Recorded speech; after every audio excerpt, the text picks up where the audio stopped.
प्रारंभिक दक्षिण भारतीय मंदिर वास्तुकला शैलियों में क्षेत्रीय विविधताएं थीं जिन्हें पल्लव, चोल और पल्लव मंदिर वास्तुकला में देखा जा सकता है। दक्षिण भारत में द्रविड़ शैली की वास्तुकला की नींव पल्लवों द्वारा रखी गई थी। इनमें गुफा मंदिर, अखंड मंदिर, संरचनात्मक मंदिर शामिल हैं। पल्लव राजा विशेषकर महेंद्र वर्मन प्रथम 600 से 625 ईस्वी, नरसिंह वर्मन प्रथम 625 से 670 ईस्वी और नरसिंह वर्मन द्वितीय राजसिम्हा 700 से 728 मंदिर वास्तुकला के महान संरक्षक थे। पल्लव मंदिर वास्तुकला का उद्भव और विकास पल्लवों के दौरान मंदिर वास्तुकला के तीन चरणों में विकसित हुए। प्रथम चरण मंडप के नाम से जाने जाने वाले गुफा मंदिर 600 से 640 ईस्वी। पल्लव गुफा मंदिर अजंता और एलोरा की तुलना में छोटे और कम जटिल हैं। अपेक्षाकृत समतल गुफाओं का प्रतिनिधित्व निम्न द्वारा किया जाता है। मंडगपट्टू में लक्ष्यायतन मंदिर, तिरुचिरापल्ली में ललिताकुरा की गुफा और मामल्लपुरम की कुछ गुफाएं। इन गुफाओं में विशाल स्तंभ नीचे और ऊपर से वर्गाकार हैं तथा बीच में अष्टकोणीय आकार में बने हैं। गुफा का अग्रभाग सामान्यतः सादा है तथा दोनों छोरों पर द्वारपाल बने हुए हैं। बड़ी गुफाओं के अंदर भी स्तंभ हैं जो द्वारपालों और द्वारपालिकाओं द्वारा संरक्षित गर्भगृह की ओर ले जाते हैं। गर्भगृह में शिव, विष्णु, ब्रह्मा का लिंग या चित्र है। हॉल की दीवारों पर इन और अन्य देवताओं के चित्र भी उकेरे गए हैं। कुछ उभरी हुई नक्काशी, उदाहरण के लिए तिरुचिरापल्ली गुफा में शिव द्वारा गंगा का अपने सिर पर धारण करने का दृश्य असाधारण रूप से उत्कृष्ट है। महेंद्र शैली पहाड़ियों से काटा गया एक मुख्य द्वार से मिलकर बना है। स्तंभ आमतौर पर चौकोर, लंबे और पतले होते हैं। स्तंभों पर शीर्ष स्तंभों पर अलंकरण है। मेन गेट पर द्वारपाल की मूर्तियां, मंडपों में प्रदर्शित देवता द्वारपालों के विचित्र रूप, प्रभा तोरण, घनाकार स्तंभ, स्तंभ के शीर्ष पर सिंह जैसी आकृति का प्रयोग किया गया है। शिव मंदिर सत्यगिरिनाथर और सत्यगिरीश्वर, जुड़वा मंदिर सिया मंगलम, विष्णु मंदिर महेंद्रवाड़ी में महेंद्र विष्णुग्रह और सिंगावरम में रंगनाथ मंदिर। नरसिंह वर्मन शैली, स्तनपायी शैली, मुख्य केंद्र मामल्लपुरम। मंडप अधिक विकसित है और उनमें समृद्ध अलंकरण दिखाई देता है। पशु नागों का भी चित्रण। मामल्लपुरम अधिक विस्तृत पल्लव काल की गुफाएं यहीं स्थित हैं। इन गुफाओं में स्तंभ तुलनात्मक रूप से पतले हैं। इनका सॉफ्ट बहुआयामी है, कभी कभी नालीदार या गोल कुशन के आकार की राजधानियां और आकार पर बैठे हुए शेर हैं। कुछ गुफाओं जैसे आदिवराह गुफा के आगे एक तालाब बना हुआ है। राहत नक्काशी मामल्लपुरम में चट्टानों को काटकर बनाई गई गुफाओं में भी उभरी हुई आकृति में कई पौराणिक दृश्य उकेरे गए हैं। विष्णु पृथ्वी को बचाते हुए, विष्णु 3 कदम चलते हुए, गजलक्ष्मी और दुर्गा गुफा में महिषासुर मर्दिनी तथा कृष्ण गोवर्धन पर्वत उठा रहे हैं। पल्लव गुफा मंदिरों की नक्काशी आमतौर पर दक्कन की तुलना में उथली है। मुख्य आकृतियां पतली, नाजुक और सुंदर हैं। उनके सिर पर वस्त्र और मुकुट बिल्कुल सादे होते हैं तथा वे बहुत कम या बिल्कुल भी आभूषण नहीं पहनते हैं। कुछ महत्वपूर्ण मंडप मंडांगपट्टू में त्रिमूर्ति गुफा, मामन दुर्ग में विष्णु गुफा, महाबलीपुरम में आदिवराह गुफा, महाबलीपुरम में रामानुज गुफा। दूसरा चरण अखंड स्वतंत्र रथ, अवधि 640 ईस्वी से 690 ईस्वी, नरसिंह वर्मन शैली का प्रतिनिधित्व करता है। ये एकाश्म मंदिर है जो एक ही चट्टान को काटकर बनाए गए हैं। इनकी विशेषता है सुंदर स्तंभ, सिंह के सिर पर आधारित स्तंभ, रामायण महाभारत पुराणों के दृश्यों को दर्शाया गया है, विशालकाय हाथी और अन्य जानवरों का चित्रण।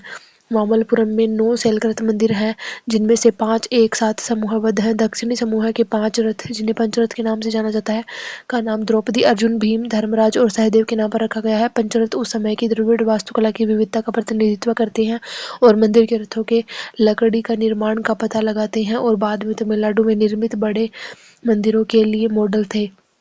द्रविड़ शैली का प्रारंभिक चरण रथों की पिरामिड नुमा संरचना में दिखाई देता है, जो द्रविड़ शैली की एक विशिष्ट प्रमुख विशेषता है। अर्थात पंचरथ के साथ द्रविड़ शैली की शुरुआत हुई। धर्मराज रथ सबसे बड़ा और सबसे लोकप्रिय तथा पिरामिड नुमा शिखर धर्मराज रथ है। यह 3 मंजिला है। इसकी योजना वर्गाकार है। इसके स्तंभों को बैठे हुए सिंहों द्वारा सहारा दिया गया है। भीम रथ यह आकार में अनुदैर्ध्य है तथा इसकी छत बैरल वॉल्टेड है। द्रौपदी रथ यह छोटा रथ जिसमें कोई अलंकरण नहीं है तथा जो एक चलते फिरते रथ जैसा है। द्रौपदी रथ है यह एक बहुत छोटी वर्गाकार संरचना है जिसकी घुमावदार छत झोपड़ी की फूस की छत जैसी है। अर्जुन रथ, नकुल सहदेव रथ अर्ध गोलाकार आकार, कोई देवता अंकित नहीं। भीम गणेश सहदेव रथ दो या अधिक मंजिलों वाले होते हैं और ज्योति जैसे होते हैं। मामल्लपुरम मंदिरों की बाहरी दीवारें हिंदू पौराणिक कथाओं के दृश्यों से सजी हुई हैं। तीसरा चरण संरचनात्मक स्वतंत्र मंदिर, अवधि 700 ईस्वी से 900 ईस्वी, राज सिंह शैली 700 से 700 ईस्वी। नरसिंह वर्मन द्वितीय राज सिंह के शासनकाल के दौरान मंदिर निर्माण की चट्टान काट तकनीक को संरचनात्मक मंदिरों द्वारा प्रतिस्थापित किया गया था। यह मंदिर वास्तुकला के विकास में प्रथम चरण का प्रतिनिधित्व करता है। वृक्ष स्थित मंदिरों की शुरुआत को चिन्हित करें। 6 मंदिर इस चरण में संबंधित है। 3 महाबलीपुरम में है, 2 कांचीपुरम में और 1 पन्नामलाई में। इन 6 में से 3 मंदिर महा महत्वपूर्ण मंदिर हैं। इस मंदिर वास्तुकला के विकास में प्रथम चरण का प्रतिनिधित्व करता है। वृक्ष स्थित मंदिरों की शुरुआत को चिन्हित करें। 6 मंदिर इस चरण से संबंधित है। 3 महाबलीपुरम में है, 2 कांचीपुरम में है, 1 पानामलाई में। इन 6 में से 3 मंदिर महत्वपूर्ण मंदिर हैं। तट मंदिर महाबलीपुरम में, कैलाशनाथ मंदिर कांचीपुरम में, बैकुंठ पेरुमल मंदिर उत्तर मेरूर कांचीपुरम में। कैलाशनाथ में एक प्रवेश द्वार भी है जिसे गोपुरम के साथ के नाम से जाना जाता है और इसकी संरचना पिरामिड नुमा है। कांचीपुरम में कैलाशनाथ और बैकुंठ पेरुमल और पूरी तरह से एकीकृत है और शैली का सबसे परिपक्व उदाहरण है। गर्भगृह, पिरामिड, शिखर, सभाभवन इसके महत्वपूर्ण भाग हैं। मामल्लपुरम स्थित तट मंदिर, मामल्लपुरम स्थित सौर मंदिर का निर्माण राज सिंह के शासनकाल में हुआ था। इसमें 3 तीर्थ क्षेत्र हैं जिनमें एक पत्थर का शिवलिंग, सोम स्कंद, उमा और स्कंद के साथ शिव और विष्णु जी अनंत नाग पर विश्राम करते हुए। दोनों शिखर सीढ़ीनुमा और पतले हैं। कांचीपुरम में राजसिंहेश्वर या कैलाशनाथ मंदिर, इसे नरसिंहवर्मन द्वितीय राजसिंह के शासनकाल में भी जोड़ा जाता है। एक बड़े आयताकार परिसर के भीतर एक मुख्य मंदिर और 50 से अधिक सहायक मंदिर हैं।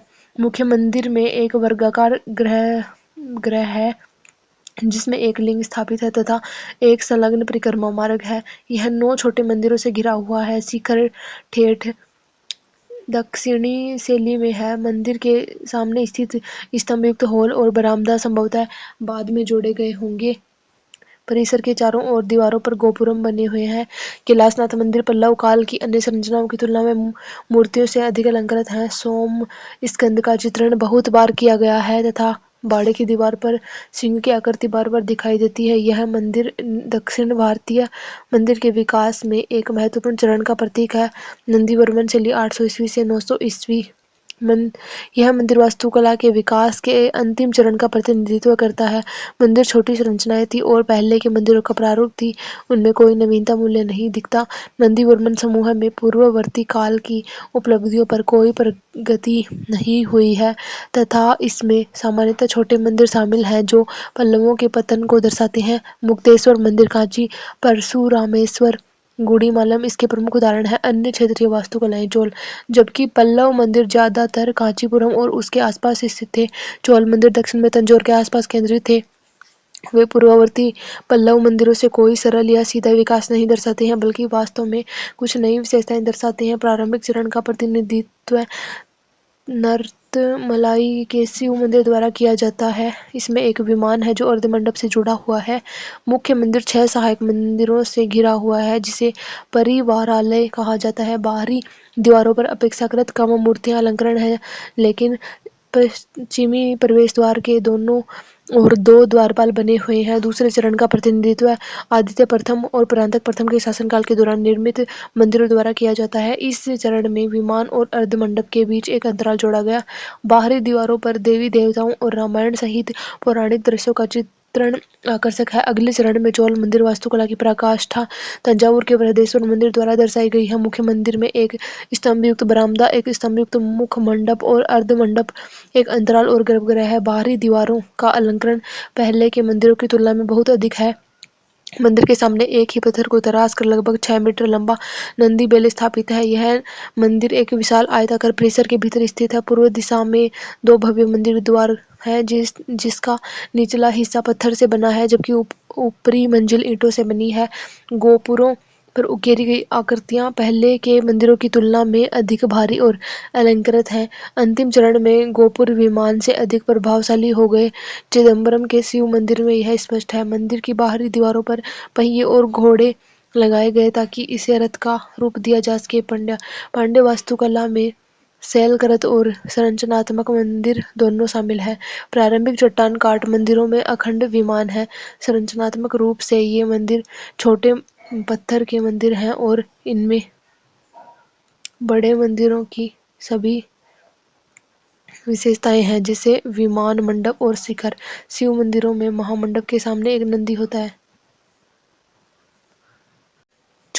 चोल राज्य के विशेष संदर्भ में दक्षिण भारतीय राज्यों की प्रकृति पर विभिन्न विचारों के बारे में लिखें। दक्षिण भारतीय राजनीति पर तीन अलग-अलग दृष्टिकोण हैं। दक्षिण भारतीय राजनीति पर, विशेष रूप से तमिल राजनीति पर, अग्रणी कार्यों नीलकंठ शास्त्री द्वारा ने प्रशासनिक संस्थाओं और उनके इतिहास के साथ प्रत्यक्ष संबंध दिखाया और राजतंत्र ब्रह्मदेय और उसकी सभा तथा मंदिर उनके संगठन और कार्यों जैसी संस्थाओं के अध्ययन के लिए समर्पित थे, लेकिन वे राजनीति को समाज और अर्थव्यवस्था से अलग मानते थे।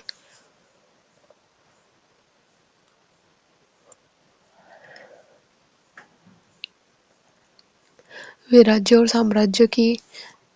साम्राज्यवादी धारणाओं, केंद्रीकृत राजतंत्रों और शक्तिशाली नौकरशाही से भी प्रभावित थे। उनकी मान्यता थी कि आधुनिक राज्य की सभी ज्ञात विशेषताएं पूर्ववर्ती काल में भी विद्यमान थी। उनकी कथा राष्ट्रवादी उत्साह से ओतप्रोत तथा उसमें चोल राज्य का महिमा मंडन करने की प्रवृत्ति थी। नए दृष्टिकोण, सामाजिक संरचना, आर्थिक संगठन और राजनीतिक संरचनाओं के बीच अंतर संबंधों को समझने की आवश्यकता पर जोर देते हैं। वे विकास और परिवर्तन की प्रक्रियाओं पर ध्यान केंद्रित करते हैं, जिससे क्षेत्रीय राजनीति का उदय होता है और राजनीतिक संरचना के निर्माण में ब्रह्मदेय और मंदिर जैसी संरचनाओं की भूमिका होती है। परिणाम स्वरूप केंद्रीकृत राज्य के सिद्धांत पर गंभीर प्रश्न चिन्ह लग गए। इसके विकल्प के रूप में खंडीय राज्य बर्टन स्टीन द्वारा की अवधारणा का उपयोग मध्ययुगीन दक्षिण भारतीय राज्य की विशेषता बताने के लिए किया गया है। बी. स्टीन ने बताया कि चोल राज्य को एक मजबूत केंद्रीकृत नौकरशाही राजतंत्र के रूप में महिमा मंडित करने और एक साथ मजबूत स्थानीय स्वशासी संस्था की प्रशंसा करने के बीच एक असंगति थी। स्टीन ने कहा, गलती अर्थव्यवस्था को समझने में नहीं थी, बल्कि राज्य के चरित्र चित्रण में थी। उन्होंने पवित्र राजतंत्र, खंडीय राज्य, कृषक समाज और कृषक राज्य की अवधारणा पर जोर दिया और कहा कि यह नौकरशाही वाला राज्य नहीं था। भू राजस्व केवल सीमित क्षेत्र से ही वसूला जाता था और राज्य अपनी जीविका के लिए लूटपाट पर निर्भर थे। उन्होंने कोला की स्थायी सेना के अस्तित्व से भी इनकार किया और तर्क दिया कि सैन्य शक्ति किसानों, व्यापारियों और कारीगरों सहित विभिन्न समूहों के बीच वितरित की गई थी। पारंपरिक और खंडीय दृष्टिकोणों के बीच मुख्य अंतर स्थानीय संगठनों की प्रकृति, उनकी स्वायत्तता की डिग्री और केंद्रीय नियंत्रण की सीमा पर आधारित है। वी. स्टीन दृष्टिकोण की समस्याएं। प्रारंभिक मध्यकालीन दक्षिण भारतीय राजतंत्र को पूर्णतः पवित्र मानना कठिन है। यद्यपि युद्ध और लूट प्राचीन और प्रारंभिक मध्ययुगीन साम्राज्य की राजनीति का अभिन्न अंग थे, लेकिन मौर्य, गुप्त, सातवाहन और चोल जैसे साम्राज्यों का गठन और स्थायित्व यह दर्शाता है कि वे छुटपुट लूटपाट अभियानों से कहीं अधिक पर आधारित थे। उस काल में कुछ प्रकार की प्रशासनिक संरचना और राजस्व अवसंरचना मौजूद थी। वह प्रभावी राजनीतिक या दमनकारी शक्ति को केंद्रीकृत नियंत्रण समझकर भ्रमित हो जाते हैं। उनके विचार केंद्रीकृत राजतंत्र के विचार के प्रति अतिवादी प्रतिक्रिया प्रतीत होते हैं।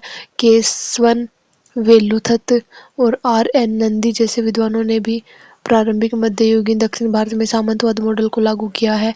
इन दोनों अतिवादी दृष्टिकोणों के विपरीत समृद्ध अभिलेखीय आंकड़ों के सावधानीपूर्वक सांख्यिकीय विश्लेषण पर आधारित चोल राज्य के अध्ययन एक तीसरा परिप्रेक्ष्य प्रदान करते हैं, जो उपरोक्त दोनों दृष्टिकोणों में संशोधन की आवश्यकता का सुझाव देते हैं। करासीमा के अनुसंधान से पता चलता है कि चोल शिलालेखों में कई शीर्षक प्रशासनिक कार्यालयों का उल्लेख करते हैं और चोल राजाओं ने अपने प्रशासन को केंद्रीकृत करने का प्रयास किया था। हेल्डमैन के कर प्रणाली और चोल शिलालेख की कार्यात्मक शीर्षक के विश्लेषण से पता चलता है। शाही भूमि राजस्व अधिकारी का पदानुक्रम चोल राजाओं ने भूमि कराधान को निर्देशित और पुनर्गठित करने का उद्देश्य से आदेश जारी किया। कॉरपोरेट ग्राम संगठनों का अस्तित्व यह संकेत नहीं देता है कि किसान उच्च स्तर पर राजनीतिक शक्ति का प्रयोग करते थे। वे किसान राजाओं द्वारा नियंत्रित स्वतंत्र किसान क्षेत्रों के प्रारंभिक चरण से एक केंद्रीकृत राजनीति के विकास को दर्शाते हैं। इन कृषक क्षेत्रों को विभिन्न संस्थाओं के माध्यम से तथा राजनीतिक प्राधिकरण द्वारा नवीन प्रशासनिक उपायों की शुरुआत के माध्यम से एकीकृत किया गया। उदाहरणार्थ चोल शक्ति 11वीं शताब्दी में अपने चरम पर पहुंच गई थी, जिसने एक केंद्रीकृत राजनीति के क्रिस्टलीकरण को भी चिन्हित किया। विश्लेषण के उद्देश्य से पूरे दक्षिण भारत को एक समान इकाई नहीं माना जाना चाहिए और न ही प्रारंभिक मध्यकाल में इसके इतिहास को चोलों के बराबर माना जाना चाहिए। कावेरी घाटी में चोल मंडलम के मुख्य क्षेत्र और केरल, कर्नाटक और आंध्र प्रदेश जैसे अन्य क्षेत्रों में ऐतिहासिक प्रक्रियाओं में अंतर था। चोल राज्य के लिए खंडीय राज्य मॉडल की प्रयोज्यता पर चर्चा करें। अन्य मॉडलों ने चोल साम्राज्य की प्रकृति को कैसे समझाने की कोशिश की। चोल राज्य की प्रकृति को कई मॉडलों के माध्यम से समझाया गया है, जैसे केंद्रीकृत राज्य मॉडल, खंडित राज्य मॉडल, सामंती राज्य मॉडल। खंडीय राज्य मॉडल की अवधारणा को सबसे पहले मानव विज्ञानी एडन डब्ल्यू साउथहोल ने अफ्रीकी समाज के एक खास वर्ग के राजनीतिक संगठन का वर्णन करने के लिए विकसित किया था। खंडीय राज्य की अवधारणा को सबसे पहले इतिहासकार बर्टन स्टीन ने दक्षिण भारत के चोल और विजयनगर की राजनीति में लागू किया था। खंडीय राज्य मॉडल खंडीय राज्य राज्य की राजनीतिक संरचना का एक रूप है जो निश्चित भूभाग, केंद्रीकृत प्रशासन और दमनकारी शक्ति वाले केंद्रीकृत राज्य के विचार के विपरीत है। खंडीय राज्य में अच्छी तरह से परिभाषित क्षेत्र का अभाव होता है और इसकी विशेषता कई केंद्र और डोमेन होते हैं। इनमें से प्रत्येक केंद्र के पास स्वायत्त प्रशासनिक अधिकार और कुछ हद तक राजनीतिक शक्ति होती है।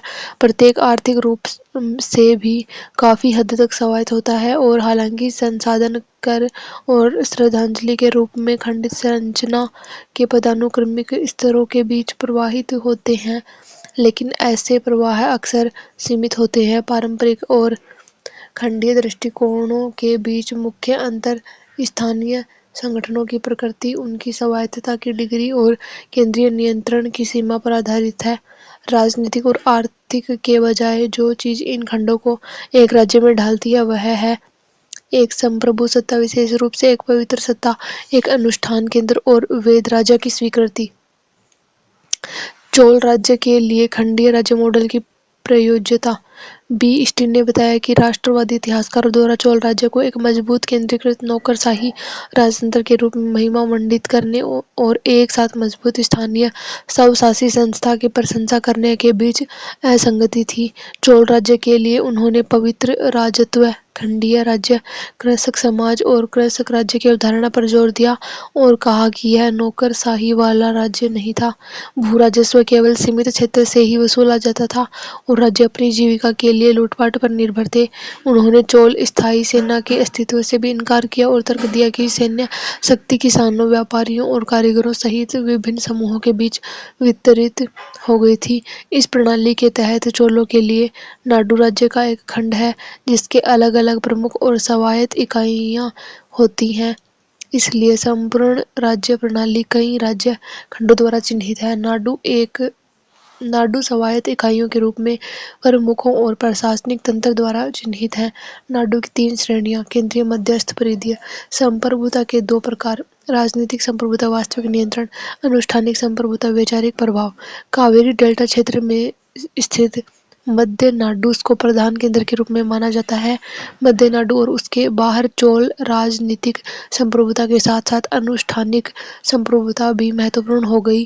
अनुष्ठान संप्रभुता को मजबूत बनाने से शिलालेख, भूमि अनुदान, शाही शैव पंथ और राजा मंदिर की विभिन्न प्रतिमाओं का निर्माण करना। इस प्रणाली के अंतर्गत राजनीतिक प्रशासनिक इकाइयों, केंद्रीकृत नौकरशाही, राजस्व, सैन्य आदि जैसे केंद्रीकृत तंत्र द्वारा केंद्रीकृत राज्य मॉडल विशेषताओं का निषेध किया जाता है। बी स्टीन के खंडीय मॉडल की समस्याएं। यह मॉडल अफ्रीका में आदिवासी समाज को समझने के लिए बनाया गया है, इसलिए यह सभ्यता के रुझानों के साथ एक अत्यधिक स्तरीकृत समाज के अनुकूल नहीं है। इसका मतलब यह है कि यह सभ्य समाज पर लागू नहीं हो सकता। यह मॉडल चोल राज्य की राजनीतिक अर्थव्यवस्था की व्याख्या नहीं करता है, जिसे राजेंद्र चोल जैसे शासकों द्वारा बड़े पैमाने पर सैन्य अभियान के लिए समर्थन आधार तैयार किया। उस समय समय की आर्थिक प्रणाली में के साथ विरोधाभास पैदा करता है, जिससे क्षेत्रीय अंतर्राष्ट्रीय गिल्डों का संचालन, नाना देशी अंजुमनम, मणिग्रानम आदि जैसे व्यापारी संघ अस्तित्व में थे। ये संघ सभी संभव हैं जब किसी प्रकार की केंद्रीकृत व्यवस्था हो, न कि छोटी स्वायत्त इकाइयां खंड हो, क्योंकि ये संघ इतने छोटे क्षेत्रों में स्वतंत्र रूप से काम नहीं कर सकते। राजा राज चोल के काल से प्रमुखों का उच्च अधिकारी के रूप में क्रमिक रूपांतरण हुआ। चोल राजत्व को पूर्णतः पवित्र मानना कठिन है।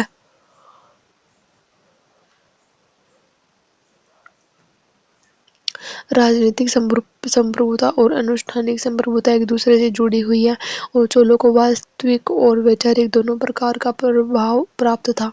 यद्यपि युद्ध और लूट प्राचीन और प्रारंभिक मध्ययुगीन साम्राज्य के राजनीतिक अभिन्न अंग थे, लेकिन मौर्य, गुप्त, सातवाहन और चोल जैसे साम्राज्यों का निर्माण और स्थायित्व यह दर्शाता है कि ये छिटपुट लूटपाट अभियानों से कहीं अधिक पर आधारित थे। उस काल में किसी प्रकार का प्रशासनिक ढांचा और राजस्व अवसंरचना मौजूद थी। बी स्टीन प्रभावी राजनीतिक या बलपूर्वक शक्ति को केंद्रीकृत नियंत्रण समझकर भ्रमित करते हैं। उनके विचार केंद्रीकृत राजतंत्र के विचार के प्रति अतिवादी प्रतिक्रिया प्रतीत होते हैं। एक केंद्रीकृत राज्य के रूप में चोल सर्वप्रथम राष्ट्रवादी इतिहासकार के ए नीलकंठ शास्त्री द्वारा प्रस्तुत इस मॉडल के अंतर्गत स्थानीय स्तर पर स्वायत्त विधानसभाओं द्वारा चिन्हित केंद्रीकृत राज्य, अद्वितीय मिश्रण राज्य को सर्वोच्च अधिकारी माना। मंत्रिपरिषद, उदनकुट्टम, नौकरशाही, दो संवर्गों द्वारा प्रतिनिधित्व, पेरुंदरम उच्च कैडर, सिरुंदरम निम्न कैडर, केंद्रीकृत सैन्य, केंद्रीकृत राजस्व प्रणाली। जीवितस अधिकारियों को वेतन के रूप में दी जाने वाली भूमि को कहते हैं। लैंडेड मैग्नेट को राज्य एजेंट के रूप में शामिल किया गया। स्थानीय सरदार बड़े छोटे राजा राज चोल के शासनकाल के दौरान और उसके बाद लंबे समय तक राज्य पदाधिकारी के रूप में दिखाई देते थे। राज्य का राजनीतिक प्रशासनिक इकाइयों में विभाजन और अवरोही क्रम में थे। वे थे मंडलम, वाला नाडु, नाडु कुर्रम, गांवों। तन्नीर का संदर्भ जो एक बड़ा विशाल गांव क्षेत्र था जिसे अलग राजस्व इकाई के रूप में बनाया गया था। इन केंद्रीकृत प्रणाली के अंतर्गत स्थानीय स्तर पर स्वायत्त सभाएं और सभा नगरम मौजूद थी। आलोचना। राष्ट्रवादी इतिहासकारों ने राजनीति को समाज और अर्थव्यवस्था से अलग करके देखा। वे राज्य और साम्राज्य की साम्राज्यवादी धारणाओं, केंद्रीकृत राजतंत्र और शक्तिशाली नौकरशाही से भी प्रभावित थे। उनकी मान्यता थी कि आधुनिक राज्य की सभी ज्ञात विशेषताएं पूर्ववर्ती काल में भी विद्यमान थी। केंद्रीकृत राजतंत्र की यह कथा राष्ट्रवादी उत्साह से उत्प्रोत थी तथा उसमें चोल राज्य का महिमामंडन करने की प्रवृत्ति थी। चोल राज्य एक सामंती राज्य के रूप में केशवन वेलुथत, एमजीएच नारायण और आर.एन. नंदी जैसे इतिहासकारों ने चोल राज्य को एक सामंती राज्य बताया है। सामंती राज्य की प्रकृति का संक्षेप में उल्लेख करें। चोल राज्य पुरातन राज्य। यह मॉडल एशियाई उत्पादन पद्धति की विशेषताओं से मिलता जुलता है, जो प्राचीन निरंकुशता का मार्क्सवादी रूप है। निरंकुश राज्य निजी संपत्ति का अभाव या बहुत कम निजी संपत्ति, बड़े पैमाने पर गुलामी, राज्य द्वारा प्रबंधित बड़े पैमाने पर सिंचाई नेटवर्क से राजस्व का बड़ा हिस्सा झड़प लिया जाता है। राजस्व का कठोर एवं दमनकारी संग्रह, संतुलित विचार। इन अतिवादी विचारों के विपरीत संबद्ध अभिलेखीय आंकड़ों के सावधानीपूर्वक सांख्यिकीय विश्लेषण पर आधारित चोल राज्य का अध्ययन एक अन्य परिप्रेक्ष्य प्रदान करता है। करासीमा के अनुसंधान से पता चलता है कि चोल शिलालेखों में कई शीर्षक प्रशासनिक कार्यालयों को संदर्भित करते हैं और चोल राजा ने अपने प्रशासन को केंद्रीकृत करने का प्रयास किया था। हेजमैन के कर प्रणाली और चोल शिलालेख के कार्यात्मक शीर्षक के विश्लेषण से पता चलता है। शाही भूमि राजस्व अधिकारी का पदानुक्रम। चोल राजाओं ने भूमि कराधान को निर्देशित और पुनर्गठित करने के उद्देश्य से आदेश जारी किया। कॉरपोरेट ग्राम संगठनों का अस्तित्व यह संकेत नहीं देता है कि किसान उच्च स्तर पर राजनीतिक शक्ति का प्रयोग करते थे। वे किसान सभाओं द्वारा नियंत्रित स्वतंत्र किसान क्षेत्रों के प्रारंभिक चरण से एक केंद्रीकृत राजनीति के विकास को दर्शाते हैं। इन कृषक क्षेत्रों को विभिन्न संस्थाओं के माध्यम से तथा राजनीतिक प्राधिकरण द्वारा नवीन प्रशासनिक उपायों की शुरुआत के माध्यम से एकीकृत किया गया। उदाहरणार्थ चोल शक्ति 11वीं शताब्दी में अपने चरम पर पहुंच गई थी, जिसने एक केंद्रीकृत राजनीति के क्रिस्टलीकरण को भी चिन्हित किया। विश्लेषण के उद्देश्य से चोल राज्य को एक समरूप इकाई नहीं माना जाना चाहिए। कावेरी घाटी में चोल मंडलम के मुख्य क्षेत्र और केरल, कर्नाटक और आंध्र जैसे अन्य क्षेत्रों में ऐतिहासिक प्रक्रियाओं में अंतर था। व्यापक साम्राज्यवादी राज्यों में एक अत्यधिक केंद्रीकृत संगठन हमेशा अस्तित्व में नहीं रहता है और राजनीतिक संरचनाओं में बिखरे हुए अधिकार शामिल होते हैं। यह हर मामले में आदर्श है और चोल के लिए अपवाद नहीं है, इसलिए इसे खंडित, सामंती, पुरातन या केंद्रीकृत राज्य के किसी विशेष मॉडल में तय नहीं किया जा सकता है।